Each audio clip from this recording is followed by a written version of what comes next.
നല്ല സുഹൃത്തിനെ ലഭിച്ചവർ ഭാഗ്യവാന്മാരാണ്.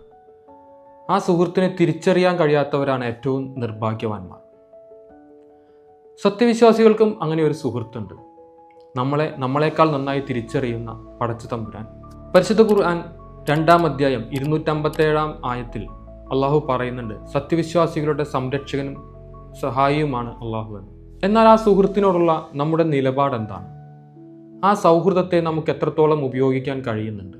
തിരുത്തൽ വരുത്തേണ്ടത് നമുക്കാണ്, നമ്മുടെ കാഴ്ചപ്പാടുകൾക്കാണ്, നമ്മുടെ ശീലങ്ങൾക്കാണ്. നമസ്കാരം അവനോടുള്ള സ്നേഹ സംഭാഷണമാകണം.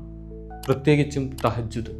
രാത്രിയിൽ ലോകം ഉറങ്ങിക്കിടക്കുമ്പോൾ ഉറക്കിൽ നിന്ന് എഴുന്നേറ്റ് നമ്മളെ കേൾക്കാനും മനസ്സിലാക്കാനും സഹായിക്കാനും തയ്യാറായി നിൽക്കുന്ന അള്ളാഹുവോടൊത്തുള്ളൊരു യാത്ര, അതാകണം തഹജ്ജുദ്. ആ യാത്രയിൽ നമ്മുടെ വിഷയങ്ങൾ അള്ളാഹുവിന് മുന്നിൽ അലിഞ്ഞില്ലാതാവണം. നമ്മുടെ ആവശ്യങ്ങൾ അവന് ബോധ്യപ്പെടണം. നമ്മുടെ സ്വപ്നങ്ങൾ അവന് മുന്നിൽ രൂപപ്പെടേണ്ടതുണ്ട്.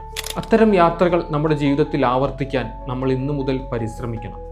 അള്ളാഹുവും ആ യാത്രകൾ ഇഷ്ടപ്പെടണം. എങ്കിൽ എന്തൊരു ഭാഗ്യമായിരിക്കും അത്.